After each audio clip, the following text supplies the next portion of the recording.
paiement et comment le paiement peut redéfinir le secteur de l'assurance. Je ne sais pas si on a la slide qui arrive. Ah ben elle est là. Voilà, parfait. Donc Salim et Choukri, Virginie Mélène Christensen et Julien Neveu.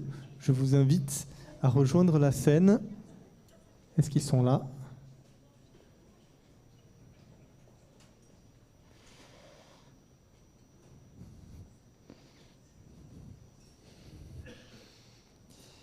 Alors, est-ce que nos speakers sont là ?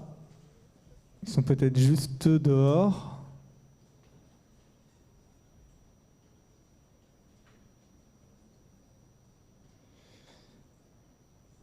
En plus, j'ai vu Julien il y a 5 minutes.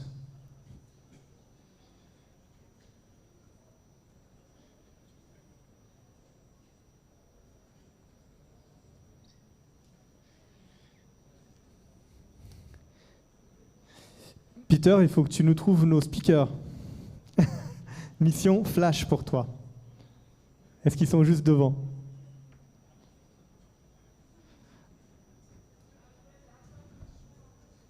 Ah ben voilà, en plus on était à l'heure. Messieurs, madame, s'il vous plaît.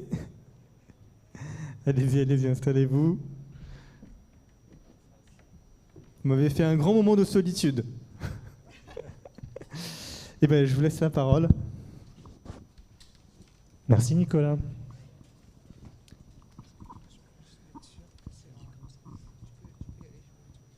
Bonjour à tous. On a le plaisir d'accueillir aujourd'hui sur cette table ronde dédiée à l'assurance, dans le paiement dans l'assurance, Virginie Mélène qui est Country Manager France d'Adyen et Julien Neveu, responsable digital, stratégie e-commerce d'AXA Partners. Ce que je vous propose peut-être pour notre audience, c'est peut-être de vous présenter et de présenter en quelques mots vos structures respectives. Donc, bonjour à tous, je suis donc Virginie Mélène Christensen, directrice générale d'Adyen France. Et qui est Adyen ? Adyen, c'est une société de technologie financière qui propose non seulement des moyens de paiement, mais aussi des suites de produits financiers à des grandes entreprises et à des plus petites entreprises à travers des partenariats et des marketplaces. Nous sommes présents dans 12 pays, nous avons 28 bureaux dans le monde et plus de 4500 employés. Nous sommes une société hollandaise, cotée, et nous avons des marchands aussi bien dans le digital que dans les retail, que aussi dans les plateformes.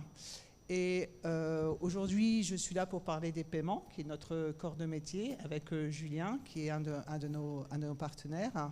Et on va vous prendre dans le voyage que l'on fait ensemble pour accompagner les assurances lorsqu'il s'agit des moyens de paiement. Et pour ma part, Julien Neveu, donc moi je m'occupe d'initiatives stratégiques pour AXA Partners. AXA Partners, c'est l'entité B2B2C du groupe AXA. On accompagne un peu plus de 3000 partenaires dans le monde en leur permettant de générer des revenus additionnels pour mettre dans leur parcours des produits d'assurance, des services d'assistance, et ce donc dans le monde entier. On génère à peu près 3 milliards d'euros de chiffre d'affaires. On est présent sur des métiers aussi bien de l'habitation, de la santé, du motor ou du voyage, avec une particularité, c'est qu'on opère aussi, et c'est ce qui m'occupe en ce moment, une dizaine de sites web en direct, en B2C, et ça va être l'objet de notre discussion aujourd'hui. Merci beaucoup. Virginie, je crois que vous avez réalisé récemment une étude avec EY qui parle un peu du sujet du paiement dans l'assurance. Est-ce que tu peux nous partager un peu les grandes conclusions finalement de l'étude ? Oui. Donc nous avons sorti un livre blanc avec EY sur l'assurance et nous avons en fait découvert qu'il y a donc les assurances font face à un nombre de défis et d'opportunités, notamment dans le fait qu'il y a une augmentation des coûts de service, qu'il y a une évolution de la demande des clients et qu'il y a aussi le côté de la gestion des risques et de la fraude. Et quand on a vu ça, c'est qu'en fait, on s'est rendu compte que les sites des assureurs, ce sont des sites e-commerce qui vendent un service. Or, l'expérience check-out des sites digitaux des assureurs ne sont pas au même niveau que toute autre vendeur, tout prestataire de vente de services en e-commerce. C'est-à-dire que les clients se retrouvent avec pas le choix de leurs moyens de paiement, ne se retrouvent pas avec un one-click que l'on trouve partout, n'ont pas une expérience en mobile qui est égale à ce que l'on trouve pour tout autre achat de services ou de marchandises d'ailleurs en e-commerce, et qu'ils recherchent ça, ils attendent ça. Aujourd'hui, on vit avec notre téléphone, on achète sur notre téléphone, on achète énormément ou on regarde beaucoup de services sur Internet. Or, lorsqu'on arrive sur l'assurance, on ne retrouve pas l'expérience dont on a l'habitude. À côté de ça, il y a aussi toute la gestion des risques, de la fraude. On s'attend à avoir une expérience qui est fluide, où il va y avoir un clic, où il va y avoir un 3DS qui ne vous redirige pas quelque part, où on se sent sécurisé. Or, les sites des assurances ne sont pas encore là. Donc, il y a énormément à apprendre de l'industrie digitale dans l'assurance pour arriver à un check-out qui soit égal à ce que les clients ont l'habitude de voir. Et à côté de ça, on a aussi fait l'étude sur tout ce qui est le pay-out, donc la gestion de tous les sinistres et de comment on paye les sinistres en étant rapide, en pouvant utiliser des moyens digitaux que vous n'avez pas obligatoirement mis en place encore. Et on va discuter de ça avec Julien, puisque c'est justement sur cette partie-là que nous avons travaillé ensemble. Merci beaucoup. Julien, du coup, est-ce que tu peux nous présenter un peu ta vision de l'innovation dans le paiement avec tes grandes convictions aujourd'hui sur le sujet? Oui, alors EY a été un peu dur avec le monde de l'assurance quand même, mais force est de constater qu'effectivement, je pense qu'on a un marché qui est fortement régulé, on le sait, des produits qui sont complexes, qui sont techniques, et aujourd'hui, effectivement, je partage le constat qu'on peut sans doute faire mieux. Et de la même manière, je ne vois pas pourquoi on devrait avoir plus de difficultés à acheter une police d'assurance qu'acheter des chaussures sur Zalendo, véritablement. Et c'est ce à quoi on s'attache donc chez AXA Partners. Et le paiement, pour rejoindre précisément la discussion d'aujourd'hui, c'est pour moi vraiment un marqueur de l'expérience digitale qu'on va pouvoir retrouver. On va rarement avoir un marchand qui va avoir un super funnel de vente et une expérience paiement catastrophique. C'est vraiment l'aboutissement, quelque part, d'une maturité e-commerce, de mon point de vue. Et ce qu'on cherche à faire donc aujourd'hui, et avec le support d'Adyen sur nos sites B2C, c'est justement de mettre en place toutes ces best practices. Et en matière de paiement, ça passe par le déploiement des wallets, aussi bêtes que Google Pay et Apple Pay. Je dis aussi bête parce que ça peut paraître naturel, et en même temps, rares sont les acteurs de l'assurance qui aujourd'hui, dans leur paysage, mettent à disposition ce type de moyens de paiement au-delà des traditionnels Visa, Mastercard et Amex. Donc ça, c'est quelque chose qui me tient à cœur.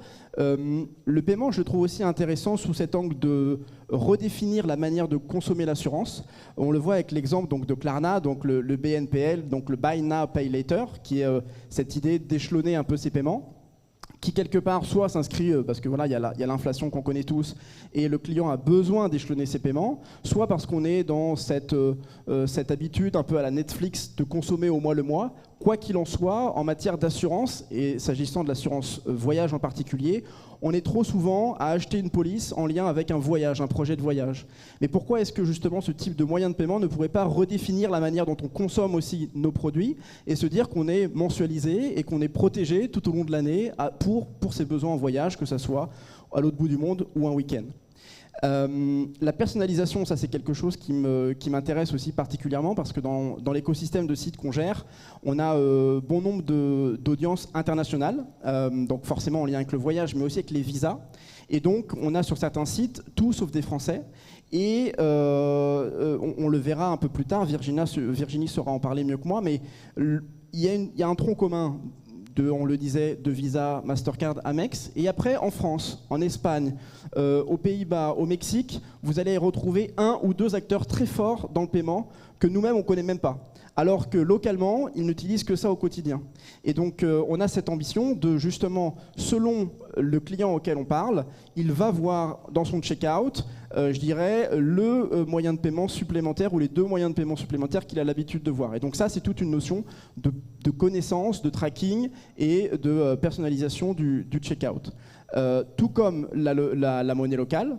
Je prenais l'exemple justement si vous prenez un voyage au Mexique, que le resort mexicain vous propose une assurance de 500 pesos. C'est cher, c'est pas cher, vous trouvez que c'est un bon deal, vous savez pas. Si on vous dit que c'est 50 €, bah là vous vous dites ok, ça vaut le coup ou pas. Bah, c'est exactement pareil chez nous, et donc c'est d'aller aussi plus loin et de non seulement permettre la conversion, mais permettre même l'encaissement en monnaie locale, quitte à accepter justement ces frais supplémentaires qu'on va supporter, parce que je pense qu'on va s'y retrouver sur le taux de conversion sales, on va dire, supplémentaire que ça va générer. Et sans parler effectivement de l'atout indéniable qu'un paiement instantané peut représenter. Alors on n'en est pas encore là, mais ça fait partie effectivement de la vision que de mettre ça en place pour continuer au-delà de l'achat en lui-même, de continuer de délivrer une expérience idéale. Merci beaucoup Julien pour ce partage de retour d'expérience. Je crois que vous avez mené du coup un RFP, vous avez dû choisir, vous avez choisi Adyen parmi d'autres acteurs. Qu'est-ce qui vous a convaincu du coup de faire ce choix? Alors objectivement, parce que j'ai pas été payé pour la prestation, mais objectivement, Adyen est un acteur présent globalement. De par, tout comme AXA Partners, et comme je le disais, de par nos sites, c'était important pour nous aussi de ne pas multiplier le nombre de partenaires pour simplifier aussi notre setup, achat, legal, etc. Adyen a été l'acteur qui nous a proposé le plus grand catalogue de paiements. Et donc j'en parlais, pour moi c'est important de justement couvrir autant que possible les préférences locales. Donc ça a été un argument de poids. Et à vrai dire aussi, puisque tu le disais dans l'étude, les coûts sont le nerf de la guerre, la proposition la plus compétitive, tout simplement. Ça marche. Du coup, en réaction à ça, Virginie, est-ce que tu peux nous dire quelques mots du coup sur la solution Adyen? Oui, bien sûr. Donc, on parlait des paiements et à quel point c'est important de parler au client final. Le paiement, en fait, c'est très émotionnel. Lorsque vous payez, vous allez sortir de l'argent, vous voulez reconnaître la façon dont vous vous sentez le mieux pour payer. Et c'est quelque chose, lorsqu'on est en France, on a envie de payer en carte bancaire. Lorsqu'on est en Allemagne, on veut payer avec Girocard. Lorsqu'on est en Espagne, on veut payer avec Bizum.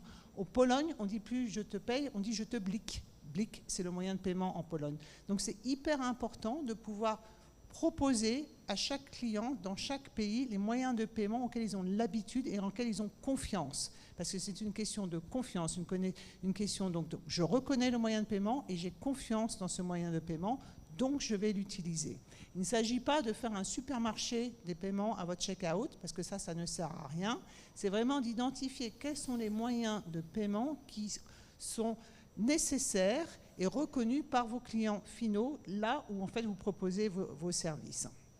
Après, il y a la façon de les mettre. Donc, on a beaucoup parlé du one-click, des wallets, parce que c'est rapide, parce qu'on n'a pas envie non plus de passer beaucoup de temps sur le paiement.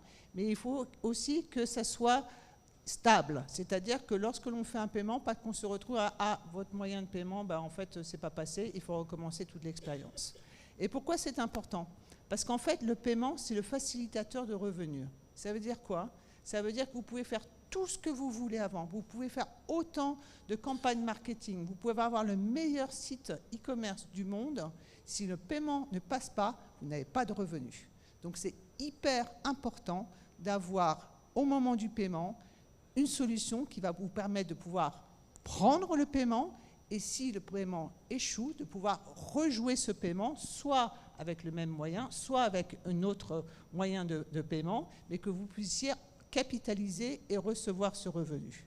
Donc c'est toute une étude qui se fait avec le marchand de qu'est-ce qui est adapté au marchand, s'assurer que la conversion est au maximum, que ça soit rapide et que ça soit sécurisé. Comme ça, tout le monde est content et surtout le client y revient. Super. Est-ce qu'il y a des questions de l'audience? Il nous reste quelques secondes.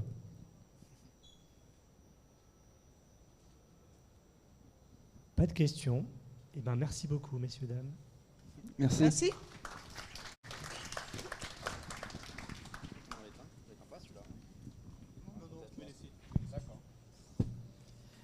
Merci beaucoup.